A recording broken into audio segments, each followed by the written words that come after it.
on an all-new Dr. Phil. Is this scam artist Michael admits he was never a helicopter pilot, was never injured in combat, and he never had a wife who had cancer or died in childbirth. finally ready to come clean? Did you lie about being in the military? Oh, wait, what now? Now you can't hear me? Come on, bro. My earpiece slipped out. I asked you if you scammed people in Germany. You said no. Now you're saying, well, actually I did, but not about being in the military. I lied to them, but I didn't tell them that I was in the military. So you have categorical scam? Let's be honest now. Are you capable of doing that?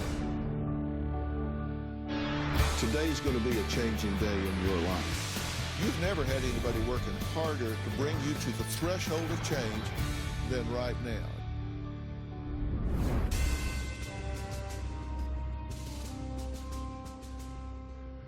Every day, members of the United States Armed Forces risk their lives for our country, our way of life, and our freedom. These brave men and women often spend years away from their families in some of the most dangerous places on earth just to protect and serve.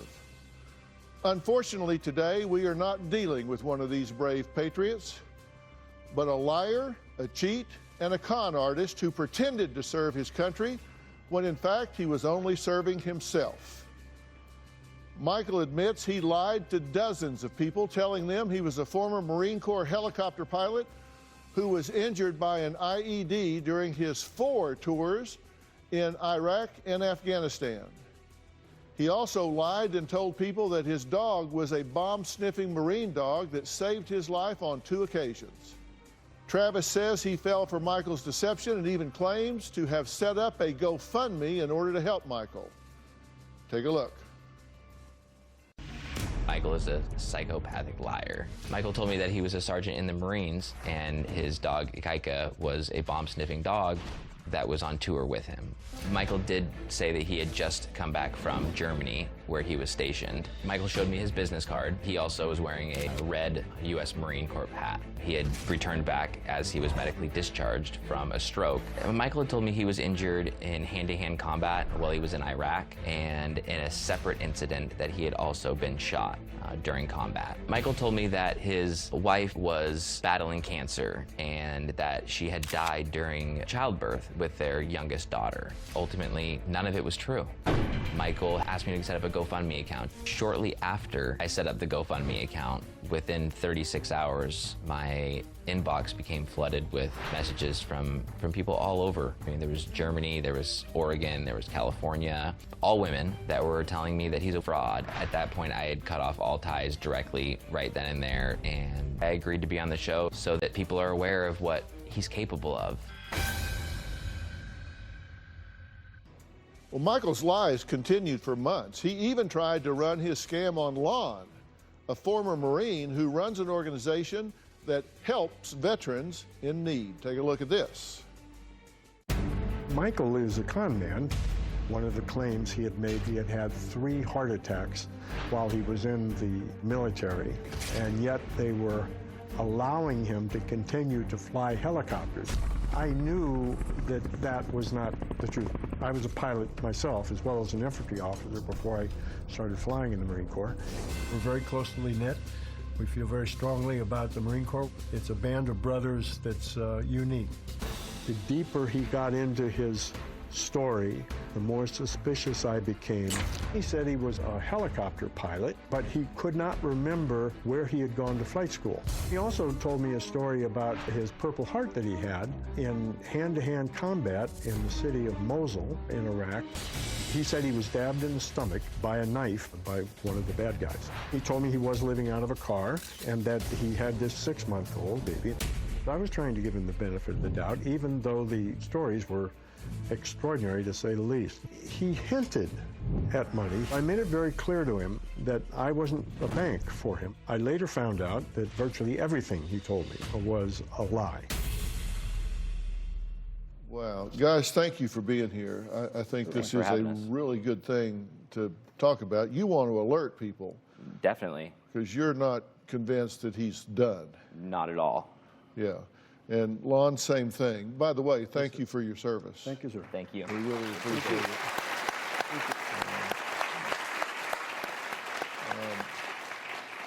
Now, why do you think he's not done? He got caught once and continued to lie again. Received more charges from that.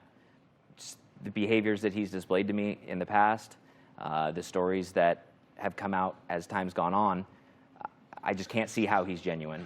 Okay. Now, you said that he told you that he was discharged from the military because of a stroke, right? Yes, sir. And that helped he explained the stutter that he has. Right. Okay. And he told you that he had had a couple of heart attacks. 3 of them. 3 of them, Yes. actually, but that he was still flying. Yes. So multiple heart attacks. Here's the keys. Take off. Because it works like that. That didn't make sense at Does all, not work did that it? way. No, sir. I've been a pilot since I was 17, and there was something we had to do called taking a physical. Yes, sir.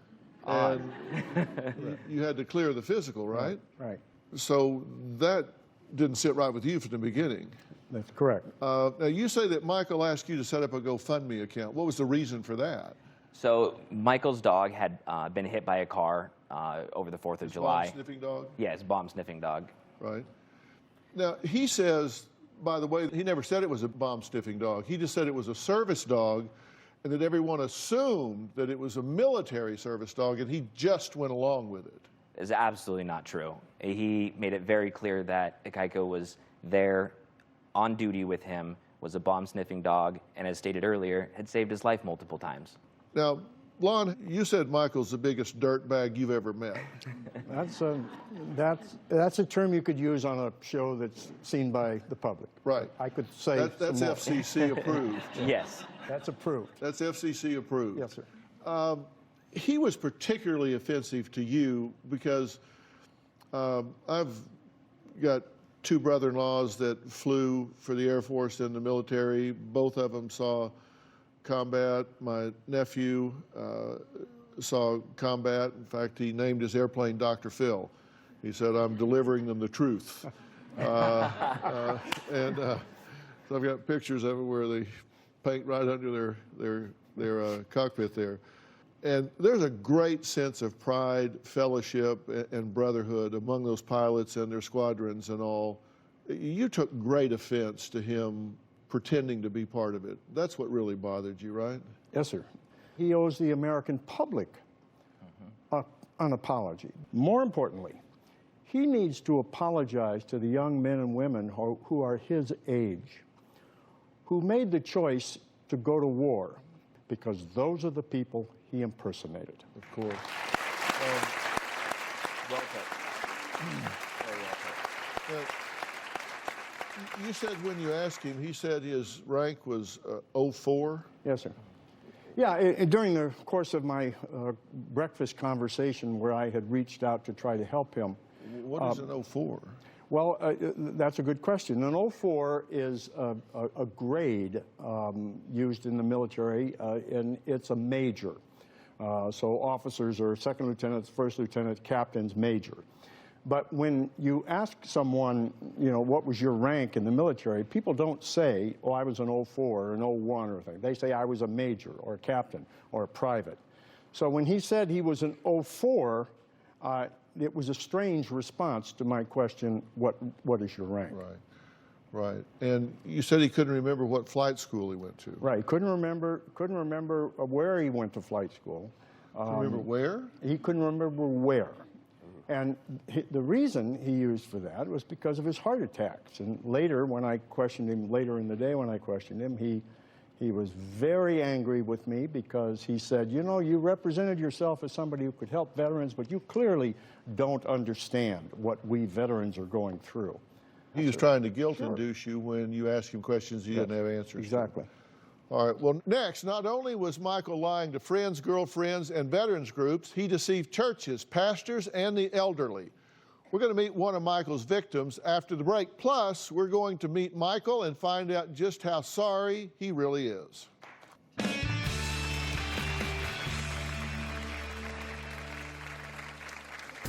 I deceive people in the worst way possible. I am just shocked of the way it got out of hand. Once a lie was told, I covered up a lie with a lie and a lie and a lie. One one time, I got a phone call from Michael frantically telling me that Kaika, his Springer Spaniel, had gone missing. I walked up and down the freeway searching for Michael's dog. I found his dog deceased, and it had been hit by a car. Michael told me that his dog was a bomb-sniffing dog. That was absolutely not true. Michael had been in touch with a pastor who was able to help him have his dog cremated. The urn that was provided to Michael, it was beautiful. It was a nice handcrafted box with a U.S. Marine seal on it. He did not pay anything. It was all donated to him out of the kindness of the company's heart. Well, Lana's a Vietnam veteran. Travis' father was a Marine. They say Michael took advantage of their military affiliation and tried to scam them. Now, Jane says Michael is a lying, manipulative con artist who targeted her because she's an elderly, church-going woman that just has a big heart. I was scammed by Michael. I volunteer at a free clinic in a church. He came in one Saturday morning. He looked kind of upset. He said that his wife had died from cancer, and he was left with a 5-year-old daughter. He had just got a job, but he wasn't going to be paid till the following Friday, and his landlord would evict him if he could not pay on Monday. I thought, heavens, 6 days? No problem. He seemed like a nice guy, and it was a terrible story, and the weather was bad. I said, oh, I can lend you the money. I wrote Michael a check for $705. He said that he'd pay me back. It just didn't occur to me that this was all a lie. He seemed like somebody you could trust. Well, Jane, thank you for being here. And you say you had no choice but to contact the police. And what happened when you did? Well, they told me immediately that he was a chronic imposter. Did you contact him? Yeah, I did, because fortunately I had his telephone number because I didn't have the check when he first approached me, and I had to call him. And so I had his telephone number, and I called him, and I told him I was going to take him to court on this. And, well, I heard about the stroke and was in hospital. So when you did confront him with this, he still came up with yet another lie. Right, yes. And then when you did say, I'm going to take you to court, he still didn't volunteer to give you the money back. He still resisted by making you take him to court. Right, yes, yes. So who is this Michael? Now, Michael admits that he pretended to be a Marine, but he says it was never about money. It was about your money, and is here today to repent and ask forgiveness for his past deceptions. The reason I'm coming forward is to come clean, just to use the platform to be 100% Michael, not anybody else. I took advantage of people with a story about my apparent military background that did not exist. I have never served in the U.S. Marine Corps. I deceived people in the worst way possible. I took advantage of around 25 to 40 people, telling the story that I was a combat soldier in Iraq. I made a fake business card that said I was a sergeant in the Marine to kind of come across as more legitimate. And then when my dog died, I said that he was a service dog. People automatically assumed that he was a military service dog, and I just agreed with that term. I have told people before he got killed that I was in the military. Why? I simply don't know. I guess I wanted to leave an impression on my ex-girlfriend. I have told people that I am raising 2 children, which is incorrect. Once a lie was told, I covered up a lie with a lie and a lie and a lie. I am just shocked of the way it got out of hand. I'm absolutely ashamed of it. I turned myself in. I received a 6-month sentence.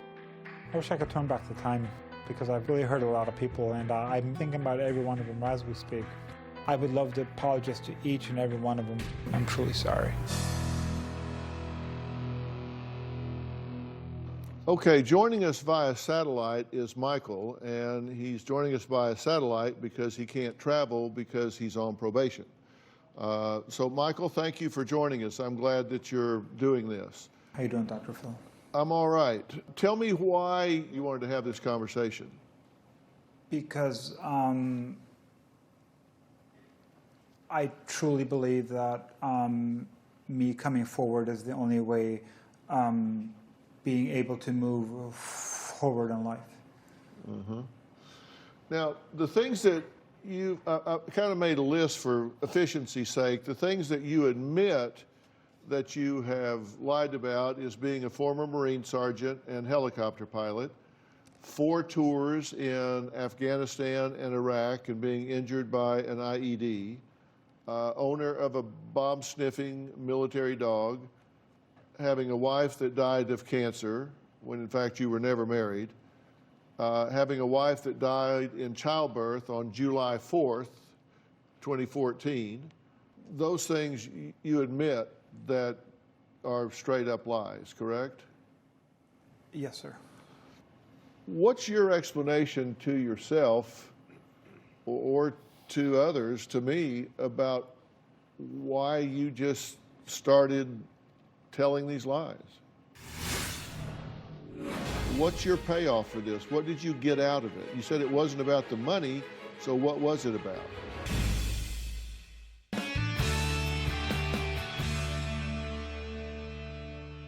What's your explanation to yourself or to others, to me, about why you just started telling these lies?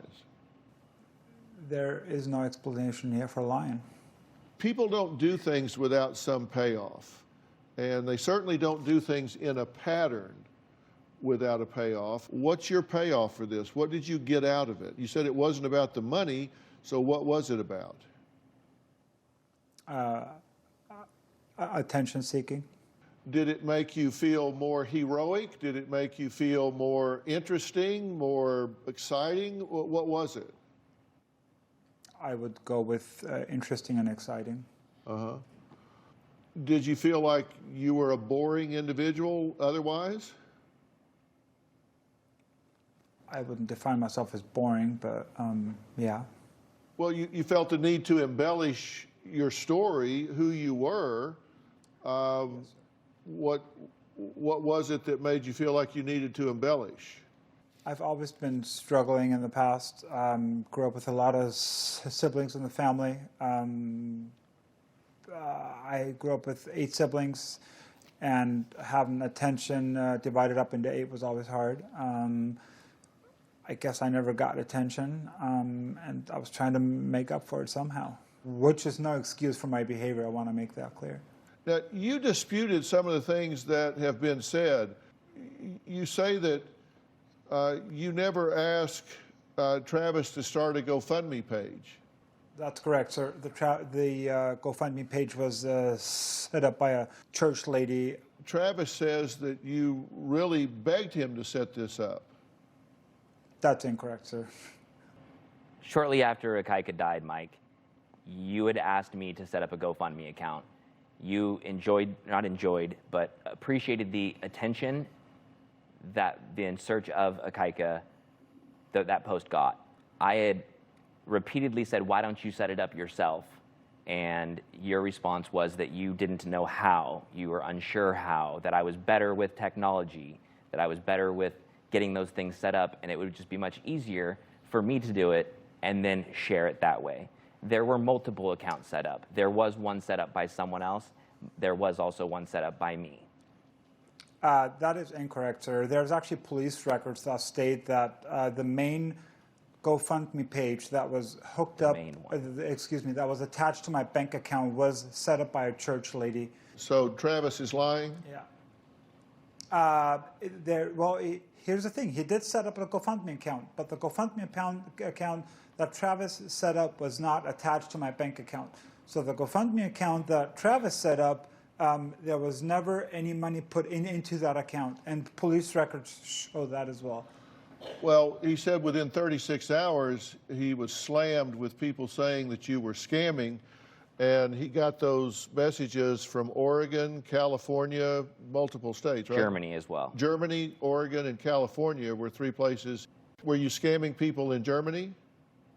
That's incorrect. Lon, go ahead. Hello, Michael. I haven't seen you in a couple of years. There are 2 things that strike me sitting here listening to you and looking at you. We had a 2-hour breakfast in which you told me all of these things. And I remember looking across the breakfast table at you, at your eyes, the sincerity in your eyes, the way you told your story, which is exactly how you have been speaking today. You're really smooth. You're horrible on the details. You really need to find a different way to make money, Michael. I don't think you did all of this to seek attention. I think you did this because you wanted to make a couple of fast bucks.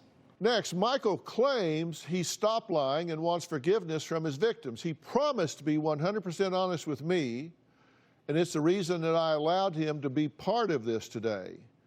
However, despite spending 127 days in jail, I believe Michael is not being 100% honest. I'm going to tell you why when we come back.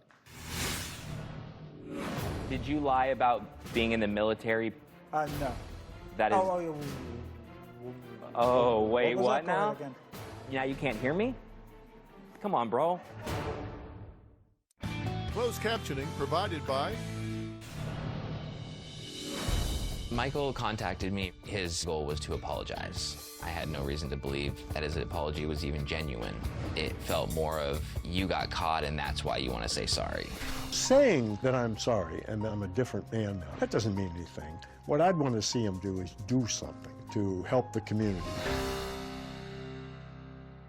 Well, Michael admits he was never a Marine, was never injured in combat, and he never had a wife who had cancer or died in childbirth on the 4th of July. Well, during our extensive interviews and research, we found a number of things that Michael still isn't coming clean about.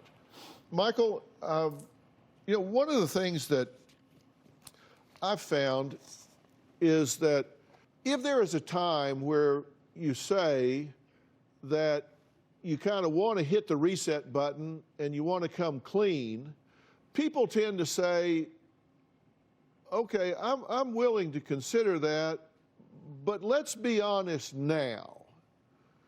Let's be honest about everything. Are you capable of doing that? Yes, I am. Are you really? Because I wonder if you lie to yourself as well as to other people. No. You say that, for example, the hat that you wear, you say that has nothing to do with any of the scam, but does it not have to do with the facade you present? When you met Travis at the hotel and you presented him with your Marine Corps business card, didn't you have your Marine Corps hat on at the same time? Yes, but I have to say, I've had that hat for 5 years. I've had that hat since 2013, way before all this happened. And the business card I didn't get till the end of July, and I checked into the hotel June 16th. So I never handed Travis business card when I checked into the hotel, because I didn't have the business cards then yet. I sat at the front desk of the hotel. You did provide me with that business card at the time. That's how we got on the topic of you being a Marine and why we met for coffee a couple days later. That is a straight out lie. I came into the United States June 16th of 2016. I've had the business cards done July 27th. Yeah, so I did not hand you. That is a lie, Travis.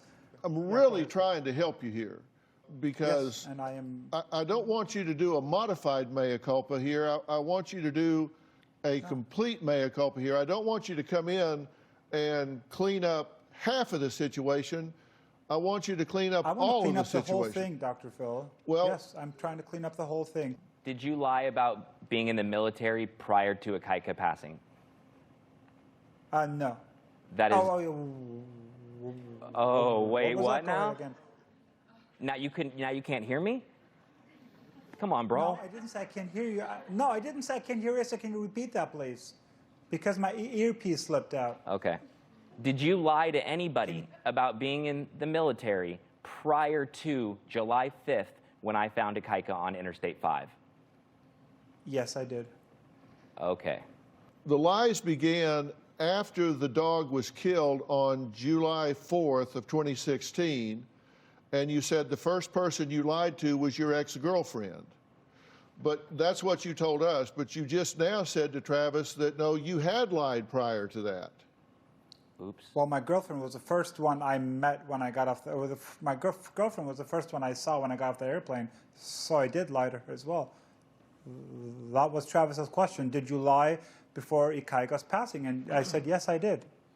I asked you if you had scammed people in Germany. You said no, but according to a news report, there were 4 women who claimed that you lied about being a military vet before you left Germany and moved to America. There was a question in there for you, sir. What was the question? According to a news report, 4 German women claim that you lied to them about being a military vet before you left Germany and moved to America. That's not correct, sir. I lied to them about different things, but I never claimed to be a military member until I got to the States. Okay, not 15 minutes ago, you told me you did not scam people in Germany. Now you're telling me you did scam people in Germany, just not about being military. I lied to them, but I didn't tell them that I was in the military. Okay, that isn't what I asked you before. I asked you if you scammed people in Germany. You said no. Now you're saying, well, actually I did, but not about being in the military. No, I didn't scam. I didn't scam anybody. I didn't tell them that I was in the military. So you have categorical scams? Meaning what? You scammed them in some other way? What did you tell them? I didn't scam. I told them lies. I did not scam them. According to the German women, you stole money and valuables. That's incorrect. When we come back, Michael says he suffers from a number of mental illnesses, including PTSD and depression. He believes these illnesses are in part why he's lied to so many people. That may certainly be a factor. And if that's true, I'm curious how Michael obtained these diagnoses, and I'm curious what kind of help he may be getting for these sorts of things. We'll talk about that when we come back.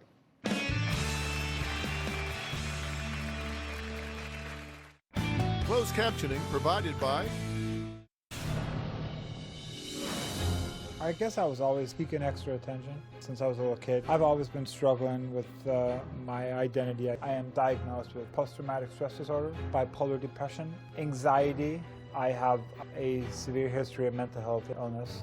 I was hospitalized in Germany for about 10 months in an open psychiatric unit. My health episodes triggered somewhat what happened to me. I am not willing and I'm not going to use my mental health episodes for the mistakes that I've done, because the things that I've done, I had control over, and I did what I did.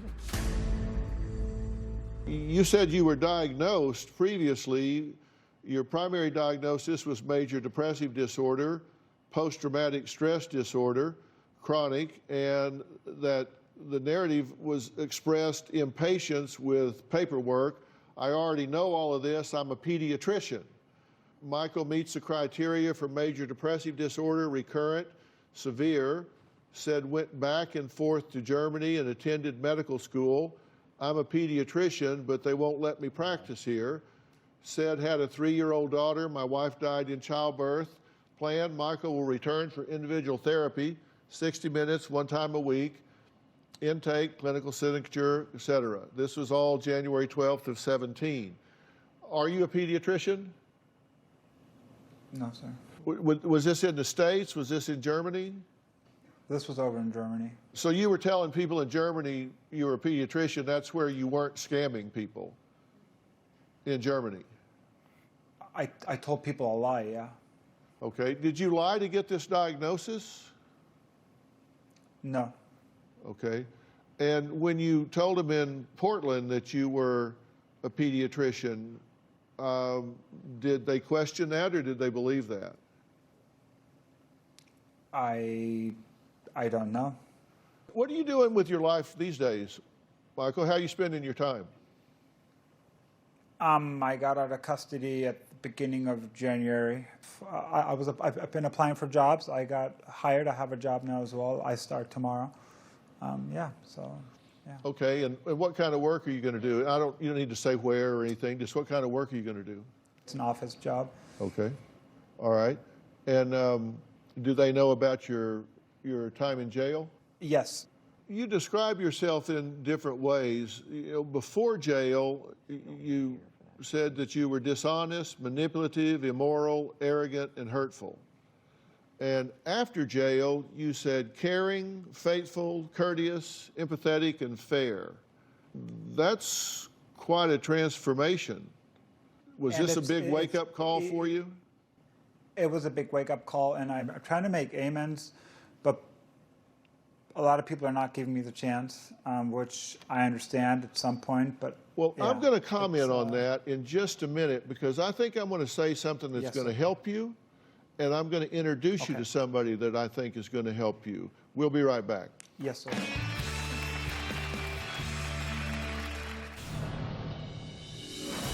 It has been a struggle getting back on my feet, finding employment. It's been a rough last 3 years.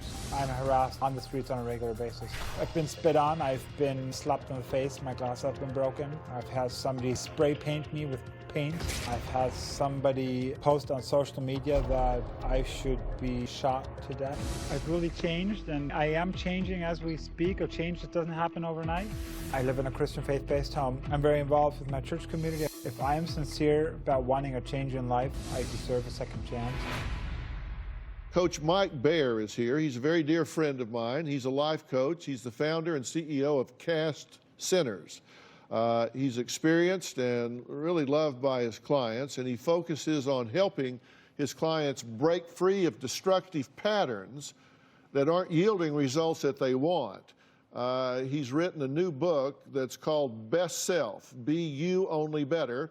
In fact, it is a New York Times bestseller and has really been having some major impacts. In fact, they're starting to adopt this into the school systems and working with school kids, teachers, the school kids' parents.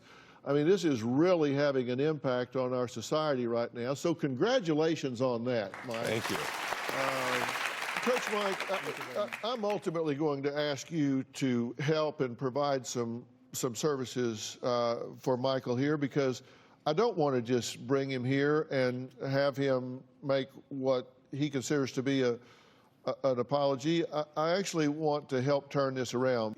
You have an interesting concept in Best Self, Be You Only Better, and it's the contrast between best self and anti-self. Talk about that a little bit as it applies to Michael. Thank you, Dr. Phil. So when we talk about being your best self, it's who you truly are at your core, who you authentically are, which is honest, which is all those characteristics that you described yourself when you got out of being in jail. Your anti-self, I'm going to name it. We're going to call it Michael, or Lykel. How about that? L-I-E-C-H-A-E-L. So Lykel is your anti-self, and that is the part of you that keeps getting you into trouble. And with you, it's going to be really tough because you don't really know your anti-self today. It seems like you're pretty much ready to come clean, but you lack real insight into why you're doing what you're doing, and this part of you that keeps getting in the way of you being your best self. And so what we want to do is we want to start to understand the characteristics of what this is. We want to figure out where this all started from. You know, usually when people gain a little bit of insight, they start to have some light bulbs turn on. Unfortunately, so far, I haven't seen those light bulbs turn on for you. Michael, I think you're getting in your own way. When I looked at your apology tape, I have to tell you, I've spent a lot of my career in deception detection. And I went through here and saw clusters of lie behavior that are all through your apology tape. Some of these freeze frames we've pulled out, this steepling of your hands when you're talking about what you want and how you want people to understand. This is one of the primary signs of arrogance that is communicated through body language. It's just blatant arrogance where somebody just sits back and says, well, let me tell you, when you say I want to be 100% Michael, when you say that, you're shaking your head no while you're saying it. It's awfully hard to manage all of the processes of your body, and this is unconscious. I don't think you're even aware of some of this. Mike, you're going to talk to him about what we have to do to get his anti-self out of the way so he can be honest, he can be truthful. We're going to hear from Coach Mike when we come back. Closed captioning provided by Coach Mike. What do you want to talk about here? There's 5 steps or 5 tenets when somebody makes a big change in their life. Okay, let's talk about it. And it's an acronym. It's CHOW-F. So anytime someone wants to make a huge change in their life, they need to get curious, they need to get honest with themselves and others, they have to be open, they have to be willing, and have to be focused. And if you do those things, your life will change. Well, I want to talk about why people lie. They lie so they can take what is not rightfully theirs.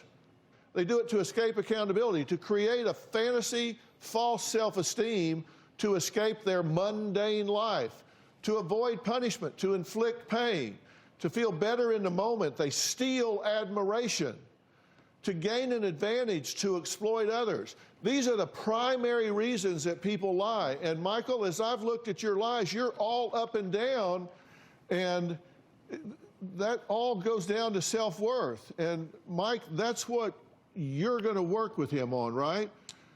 That is what we're going to work with him on, and we're going to be on you, Michael. That's what I want. And the way we work is, as soon as we start to see that there's, you're not, there's always forgiveness in this, but we're looking at how do we help you make progress, and how do we get you back to being your best self, being the man you're supposed to be. So what you're going to do is you've got this team of coaches at cash centers. Right. And you're going to get a coach that is going to work and have all these contact points with Michael and work with him to start realigning his behavior, setting some goals, and holding him accountable in terms of what he's saying and what he's doing, and is it congruent with reality. And we're going to start doing that. And Michael, I'm also going to get you in touch with a therapist, a very skilled therapist through Doctor on Demand. This is a company that my son Jay started, and it enables you to video chat with a real doctor in a matter of minutes on your computer, tablet, or smartphone, and you can make appointments for psychological services that you can do wherever you are. You can do it on your phone, you can do it on a computer, you can do it on whatever. You don't even have to leave the privacy of your own home, so you understand what's the motive behind all of this, and you can behave your way to success while you are improving your understanding. What do you think about those plans? Thank you very much. I'd appreciate that. I'd like to take advantage of that. All right, that's what we're going to do. If you at home want to have your own Doctor on Demand, go to the Google Play Store or the iTunes App Store and download the Doctor on Demand app. I want to thank all of my guests today. A special thanks to Cass Centers and Coach Mike Baer, author of the New York Times bestseller, Best Self, Be You, Only Better. And guess what? Everybody in the audience is going home with a copy. Don't forget, you can follow me on Facebook, Twitter, and Instagram. And if you want more information about my podcast, go to philintoblanks.com. That's PHIL in theblanks.com. We'll see you next time.